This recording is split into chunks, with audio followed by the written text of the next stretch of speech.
You're now listening to the best podcast in all the land, aka the Urban Sports Scene.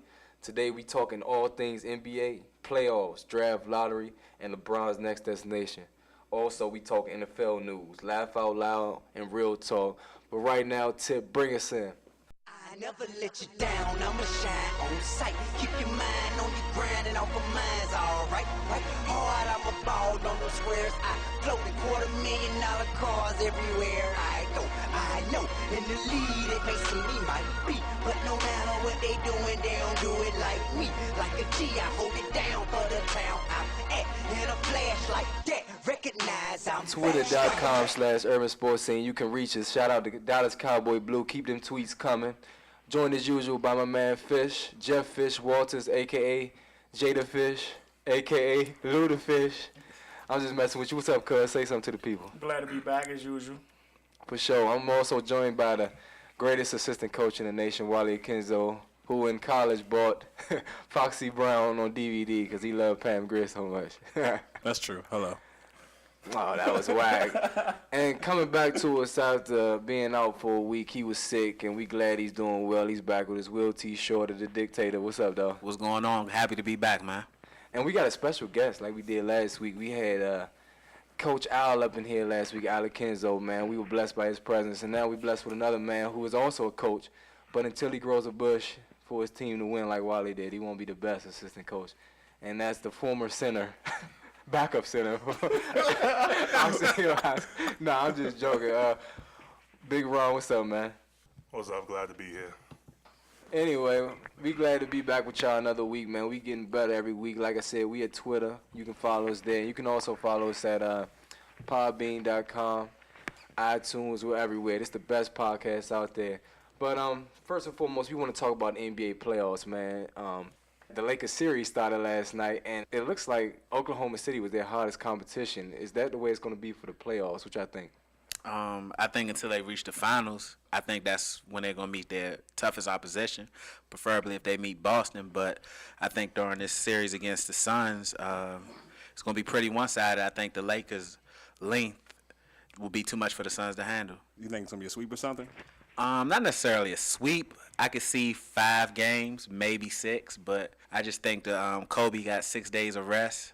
You know, off of that 6 days of rest, he looks like he has that look in his eye. He looks like he's trying to not necessarily cement his legacy, but he's kind of trying to separate himself away from all the LeBron talk about LeBron being the best player. Kobe's just going to cement himself as one of the greats. Well, luckily, I mean, one of the main reasons Kobe looks so fresh because he got his knee drained. So usually what happens when you get your knee drained off the bat, you usually look kind of fresh. In terms of game 2, his knee will catch up to him. I mean, they'll probably win game 2, but I think that when it gets back to Phoenix, I think they'll take the next 2 in Phoenix. I doubt that. Phoenix is a hard place to play. Hopefully by then Phoenix will figure out what to do against Kobe and the rest of the Lakers. I mean, I don't see the game that's going as far as 6 or 7, but they should be able to at least pull one game in Phoenix. Yeah, I agree. Well, I see the series going 5 games. Phoenix has to play small ball and try to outscore the Lakers. Stoudemire plays no defense. Gasol's going to have 20 or 10 every game. What was Jared Dudley's numbers last night? Stat boy, please look that up for us. All right. He must not have did that great because we can't even figure out his numbers. So. I'm but trying I to think figure the it commission out. is going to drag the series to 6 games. Because I think he's an X factor. I thought that coming into the series, and Lamar Odom is always the X factor. He had 5 points now, we just heard. But Lamar Odom played good last night. I think the Lakers are almost unbeatable, at least in the West, if Lamar Odom is playing as good as he did last night. But we do know that in terms of the Lakers, that they've got a bunch of home players. You know, when they get on that road, though, a lot of them dudes change. They don't play the same way. Like the Shannon Browns, who play great defense, won't play that same defense in Phoenix. You got even Lamar, who you would hope to be banked on to be consistent. But Lamar on the road is kind of inconsistent in his own little way. Well, that's true. We'll see. I mean, he is inconsistent. But, again, the Lakers, they have that length. They have the bigs. I like Bynum. I like Gasol against Channing Frye or whoever they put in. Lopez. I don't like Lopez. Sasha Bob. Yeah, Sasha Bob. But I think it's consensus. We all agree that the Lakers will advance, whether it's in 5 or 6 or a sweep. We won't be surprised either way. But who are they playing? Boston looking real good right now. They champions out there. Boston has. They're healthy. That too, because you look at last year, they took the same team to 7 with the big baby Davis and company, and they were basically on a hobble team last year. Now KG's back. Even though it's not 100% KG, it's still good enough.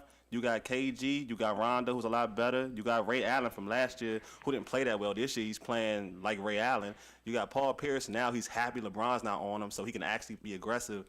In terms of Orlando, there's not a lot they can do with Boston. They can try to put, like, for instance, they might try to put Dwight Howard on Garnett, but then again, what they could do with that is they can negate that, put Rasheed off the bench, put Rasheed at the 5, and they drag Dwight out of the position, and they have KG out there on the block.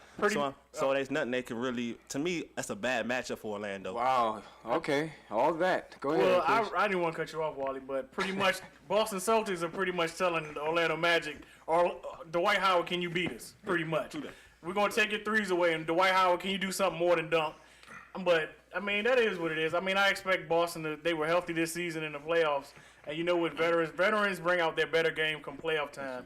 And you can really see that with the big three and then the half with Rasheed and the big baby and the rest of the guys and Rondo. So, I mean, you can see what Boston's doing, and they want to really see what can Dwight Howard do. Will Dwight Howard step up to where as he enters that realm of the Kobe's and LeBron James of the world?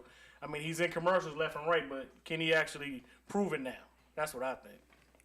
To me, Dwight Howard's like a lot like LeBron James. He's not mentally tough right now. He spends more time worrying about the referees and trying to get fouls. The man can't make free throws anyway, so he needs to concentrate on his post moves and just making buckets. Another thing, Wally, that you spoke about, Rasheed Wallace, he basically came out and said he saved himself for the playoffs. During the regular season, he played like crap. Now he's playing ball. He's playing ball like he was back in Detroit or back in Portland. I mean, isn't that what you want, though? I mean, these guys just get to the playoffs. I mean, yeah, that's Just what get you to the want. I have no playoffs. complaints In the NBA, about it. we play 7 games each round. Just get to the playoffs. Don't worry about it. Especially being a veteran-laden team. I mean, you don't need to be running up and down the floor. What you think about Shake it, your Will? head at me, Ray. I will smack you. Ultimately, like everyone said, basically piggyback off what everyone else said. Oh, you changed it like me now. Look at you. Boston's a veteran team. You know, I think the difference between last year's Boston and this year is, A, you have a healthy Garnett, and B, you have Rondo. Rondo's really putting himself up there in the upper echelon of point guards in the NBA with a skill set, being able to defend, rebound. He's still not that good of a outside shooter. He has no jump shot He's at the all. greatest point guard of all time that can't shoot a jumper. Oh, my God. Well, Jason Kidd was kind of like that when he. Oh, this was Jay's young in way his worse career. than Jason Kidd. This dude can't make threes for real. Oh, really? Yeah, really. You don't like Rondo, though, do you? He stinks. Why do you think that? I just don't respect the point guard who can't hit a jump shot. It just sucks. And I think when the big three leave, he won't be the same.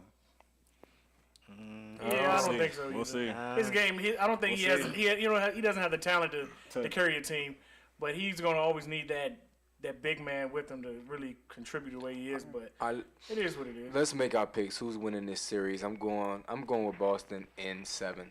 I'm going with Boston in 6. Boston in 6. Boston in 6. I'm going Boston in 5. Wow. Wow, no, I that's like a bold statement, Bold Fish. prediction. I like that though. I mean, They might tonight's take game can tell. I mean, they already stole one game at home from Orlando, so why can't they steal another one? Well, I'm glad y'all made y'all picks. I'm glad Will T is back. Do you have any shirt without cufflinks? No, not really. And all his cufflinks has WS on. That's great. Yeah, he got his initials, man. I'm still loving that. They call him Bill at work though, but it's okay. Oh man, we don't even want to go there. Wally, take that Foreman girl out to sing, dog. You're gonna blow the place up. Anyway, from the current stars in the NBA to future stars, man. The NBA draft lottery's coming up. We're gonna discuss that when we come back. It was a clear black night, a clear What's up, this Warren G, you know what I'm saying? I'm here giving it up for Rad because they do a lot of good things for people. Before you drink, make sure that you got somebody that can drive your butt home so you won't crash or get pulled over and get a DUI. So go ahead and follow the rules and everything will be cool. And don't be no fools. Peace, baby. Warren G. A public service message brought to you by the U.S. Department of Transportation, RAD, the National Association of Broadcasters, and the Ad Council.